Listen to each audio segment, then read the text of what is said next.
In this lesson, we are going to discuss how equations are made using variables and constants, and then relate it to perimeter. So before we start, we need to look at this equation, and the equation we're looking at is f plus 8. Right away, as soon as you see a letter in the equation, some students start to panic. It really is nothing to worry about. Let's look at the two different parts of an equation. The first part we want to look at is the variable. So a variable is an alphabetic character representing a number which is not fully specified or unknown. So in this equation, we can look at the f, and the f is the variable. Now, why is it a variable? Because it is a value that is unknown and is unspecified. You can put any number in there to complete the equation. The next part of an equation is called a constant.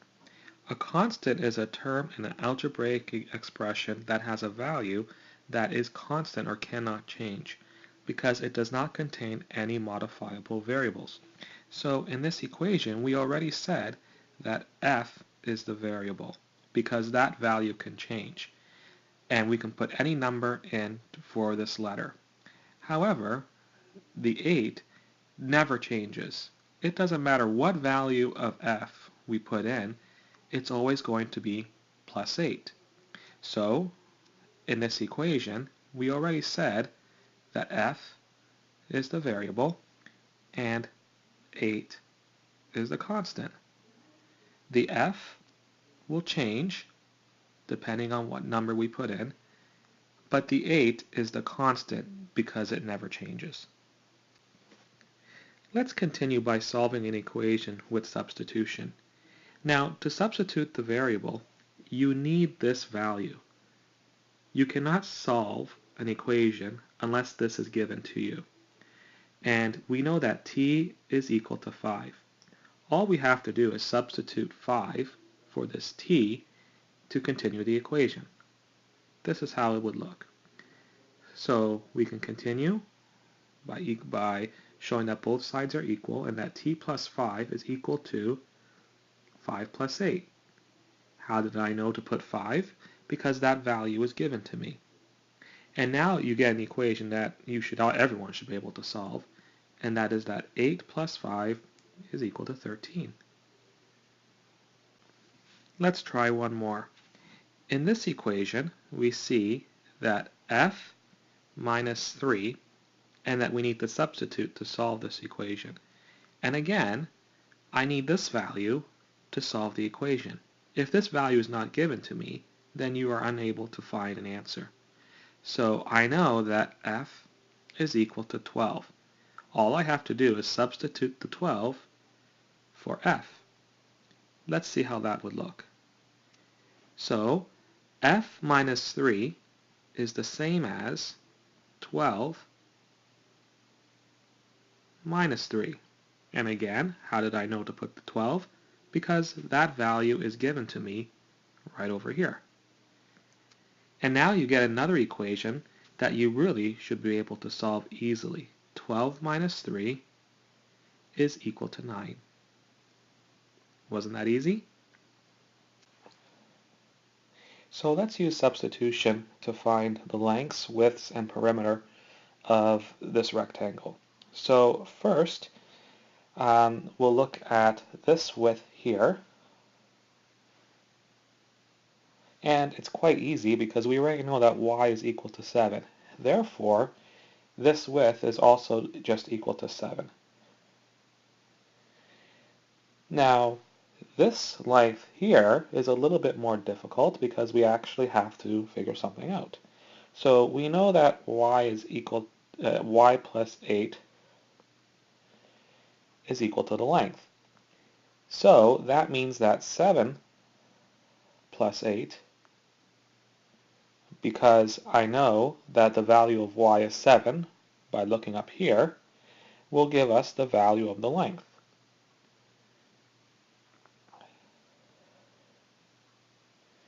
That means that the length is equal to 15. So I can remove this value, and I know that the length is equal to 15. Now that I know the length and the width, I could find the perimeter easily. So I could use the formula.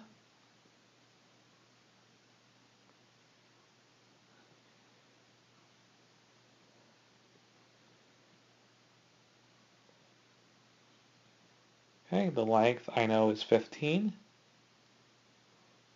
The width I know is 7, and I still have to multiply by 2. So the value of the length and the width would be from here to here to here. I know that that value is 22 multiplied by 2, and that means that the total perimeter is 44. Now, I did not use units in these examples because I did not want to put more letters to confuse you. So when we say 44, we know that the perimeter is 44 units. Let's do another example. So in this example, we know that the value of the length is g plus 10, and we know that the value of the width is g minus 4.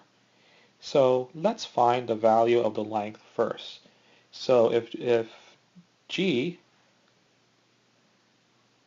plus 10 is the value of the length, I know that g is equal to 9.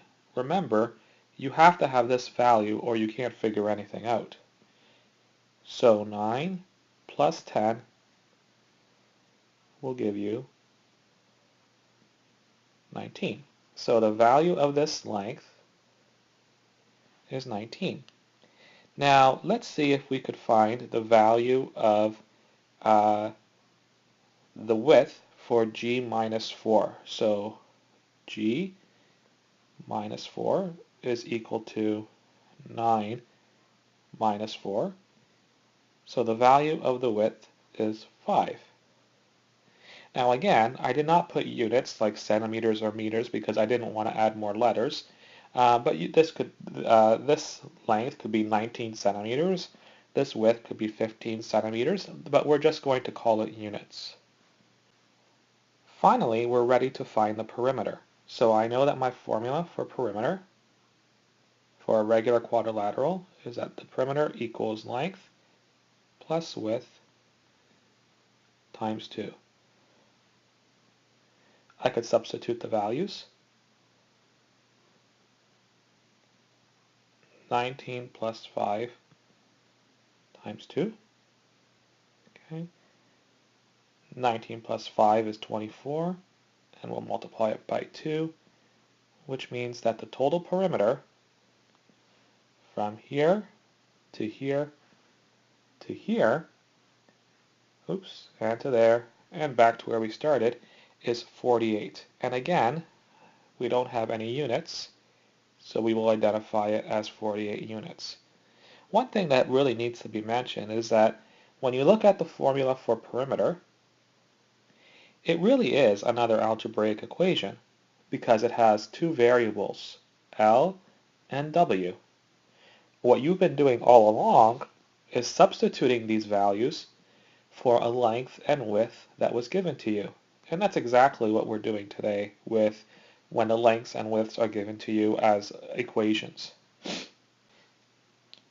Let's review what we've done today. So first, we learned the definition of a variable and a constant.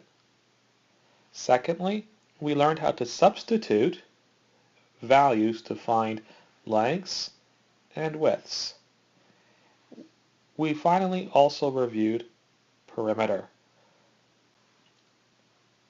Can you substitute the value of C to find the lengths, the widths, and then find the perimeter of these given shapes?